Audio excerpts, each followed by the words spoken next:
Bismillahirrahmanirrahim. Assalamualaikum warahmatullahi wabarakatuh. Ketemu lagi dengan kakak di latihan pramuka daring SMP ITI Al-Mumtaz di pertemuan ketiga. Nah, pada pertemuan ketiga kali ini kakak akan menyampaikan materi tentang Dharma Pramuka. Nah, pasti kalian sudah pernah dengar, ya kan? Baik, sebelum kita sampaikan bagaimana kabarnya adik-adik sekalian, semoga adik-adik semuanya dalam kondisi baik, sekeluarga ya sehat dan tidak kurang suatu apapun, dan selalu dalam lindungan Allah Subhanahu wa Ta'ala. Sebelum kita mulai masuk ke materi, marilah kita buka latihan kita pada siang hari ini dengan melafazkan basmalah. Bismillahirrahmanirrahim. Oke,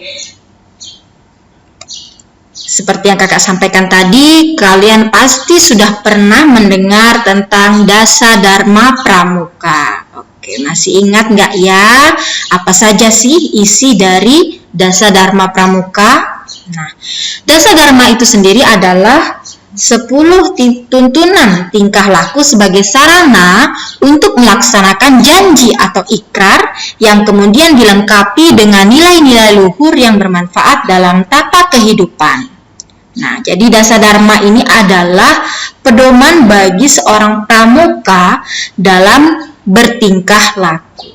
Nah, coba diingat-ingat lagi 10 Dharma Pramuka. Tahukah adik-adik, Dasa Dharma itu sejalan dengan ajaran agama Islam, sejalan dengan syariat Islam. Maka wajib banget ya bagi para pramuka muslim dan muslimah untuk melaksanakan Dasa Dharma. Karena Dasa Dharma itu sendiri cerminan dari ajaran agama Islam. Jadi perhatikan baik-baik ya. Nah, di pertemuan ini, kakak tidak akan menyampaikan semua isi dari Dasa Dharma. Kakak hanya akan menyampaikan 2 poin saja. Yang pertama, poin ke-9, yaitu bertanggung jawab dan dapat dipercaya. Kemudian, Dharma ke-10, suci dalam pikiran, perkataan, dan perbuatan. Nah, kita akan bahas terlebih dahulu poin ke-9, Dharma ke-9, yaitu bertanggung jawab dan dapat dipercaya. Adik-adik tahu maksudnya? Nah, kalian pasti sudah tahu ya bahwa Rasulullah adalah orang atau manusia yang paling bertanggung jawab dan paling dapat dipercaya. Beliau adalah orang yang sangat amanah dan terkenal dengan keamanahannya. Rasulullah bersabda, kullukum ra'in wa kullukum mas'ulun an ra'iyatihi. Setiap kalian adalah pemimpin dan setiap pemimpin akan dipintai pertanggungjawabannya. Nah, karena kita semua adalah pemimpin, maka kita wajib bisa bertanggung jawab. Karena tidak hanya di dunia, tapi kita akan ditanyai di akhirat nanti pertanggungjawaban dari amanah yang kita tanggung di dunia. Nah, ada sebuah sirah ya, penggembala domba yang amanah, yaitu ini adalah kisah Abdullah bin Mas'ud, seorang yang punya sifat jujur. Abdullah bin Mas'ud merupakan seorang penggembala kambing. Dia menggembala kambing milik seorang petinggi Quraisy, yaitu Uqbah bin Abi Mu'ayth. Dari pagi hingga sore dia mengembala. Pada suatu hari saat menjaga ternaknya, ada 2 orang laki-laki parubaya menghampirinya. Kedua laki-laki itu nampak haus dan kelelahan. Mereka kemudian memberi salam kepada Abdullah bin Mas'ud dan memintanya untuk memerahkan susu kambing tersebut.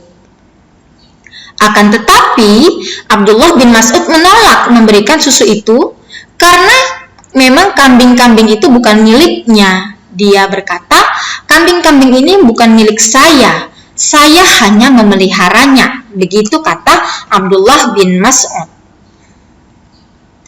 Mendengar jawaban itu, 2 laki-laki tersebut tak tak memberikan bantahan. Walaupun sangat kehausan, mereka sangat senang dengan jawaban jujur si penggembala. Kegembiraan ini sangat jelas di wajah mereka. Dan ternyata kedua orang itu adalah Rasulullah SAW dan sahabatnya Abu Bakar As-Siddiq. Hari itu keduanya pergi ke pegunungan Mekah untuk menghindari perlakuan kejam kaum Quraisy. Kemudian Rasulullah bertanya, apakah kau mempunyai kambing betina yang belum dikawinkan? Kemudian Abdullah menjawab, ada. Lalu Abdullah mengajak Rasulullah dan sahabatnya melihat seekor kambing betina yang masih muda. Kemudian kaki kambing itu diikat. Rasulullah menyuapkan tangannya ke tubuh kambing tersebut sambil berdoa kepada Allah. Saat itulah turun rizki dari Allah. Tiba-tiba saja susu kambing itu mengalir sangat banyak. Abu Bakar segera mengambil sebuah batu cekung yang digunakan untuk menampung air susu hasil perahan. Ketiganya pun meminumnya bersama-sama. Setelah itu Rasulullah berkata, "Kempislah." Seketika susu kambing menjadi kempis dan tidak mengeluarkan susu lagi. Abdullah pun takjub dan terkejut menyaksikan hal tersebut. Sebab kambing tersebut sebelumnya belum pernah mengeluarkan air susu. Ya, karena kambingnya belum pernah dikawinkan dan belum pernah melahirkan. Tapi di depan matanya saat itu, kambing malah mengeluarkan air susu yang banyak dan dinikmati bersama. Itu adalah karunia Allah. Muncul kegaguman Abdullah kepada tamunya. Tak lama usai peristiwa itu, Abdullah memeluk agama Islam dan kelak menjadi salah satu penghafal Al-Quran terbaik. Nah, itu kisah Abdullah bin Mas'ud ya, yang sangat amanah dalam menjaga gembalanya ya, dan sangat jujur, sehingga dari kejujuran itu maka dia akan dapat dipercaya.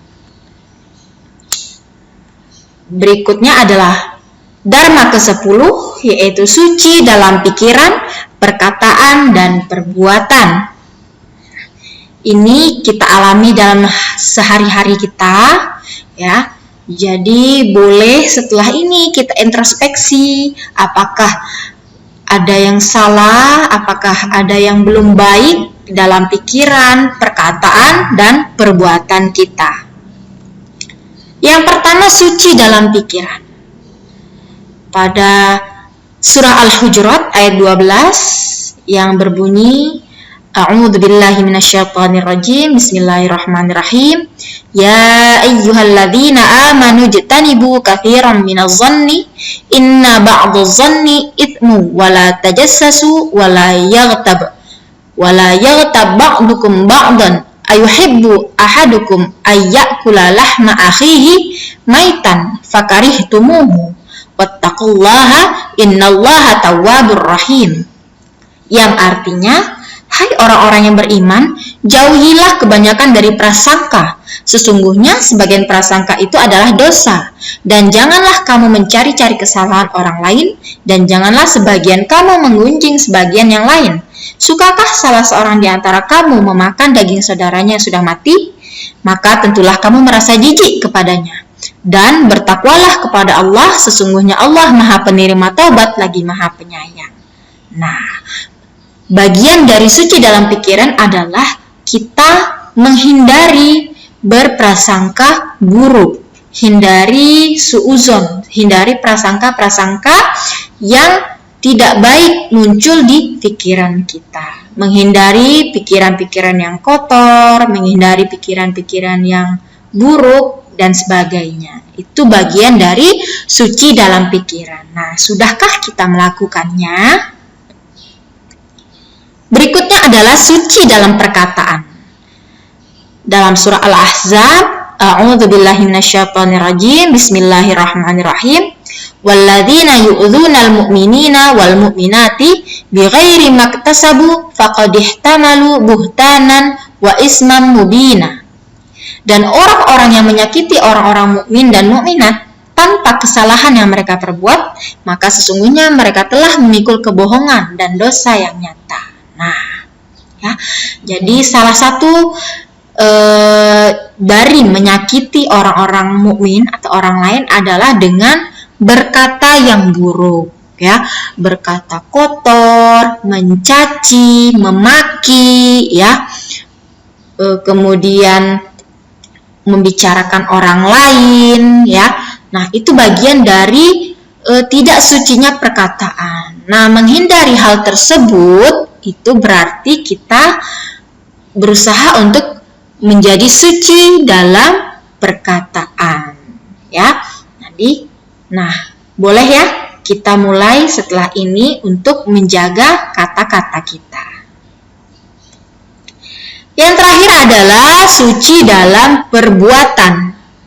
A'udzubillahi minasyaitonirrajim. Bismillahirrahmanirrahim. In ahsantum ahsantum li anfusikum wa in asa'tum falaha. Fa idza jaa wa'dul akhirah liyasu'u wujuhakum wa liyadkhulul masjida kama dakhaluhu awwala marratin wa liyutabbiru ma 'alau tatbira. Pada Quran surah Al-Isra ayat 7. Yang artinya, jika kamu berbuat baik, berarti kamu berbuat baik bagi dirimu sendiri. Dan jika kamu berbuat jahat, maka kejahatan itu bagi dirimu sendiri.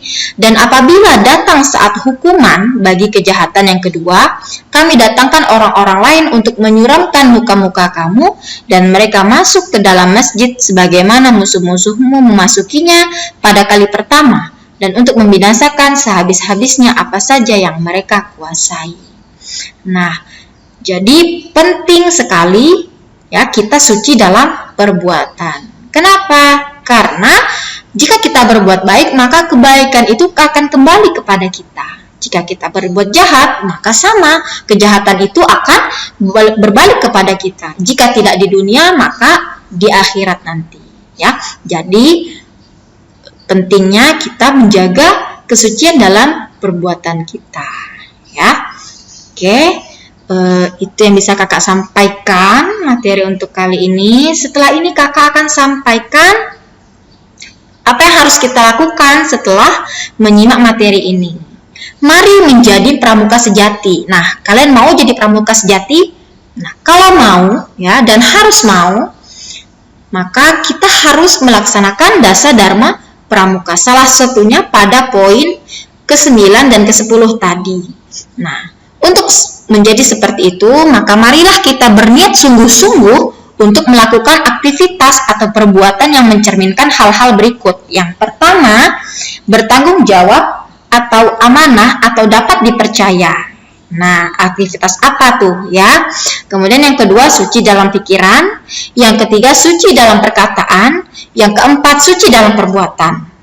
Nah, laksanakan semua itu, lalu tuliskan aktivitas atau perbuatan apa yang sudah kalian lakukan dan mencerminkan keempat hal tersebut. Ya, setelah kalian lakukan keempat hal tersebut, ya, kurang lebih dalam 2 minggu ini, ya, semoga bisa istiqomah sampai seterusnya. Tuliskan aktivitas atau perbuatan yang sudah kalian lakukan dalam 2 minggu ini yang mencerminkan 4 hal tersebut.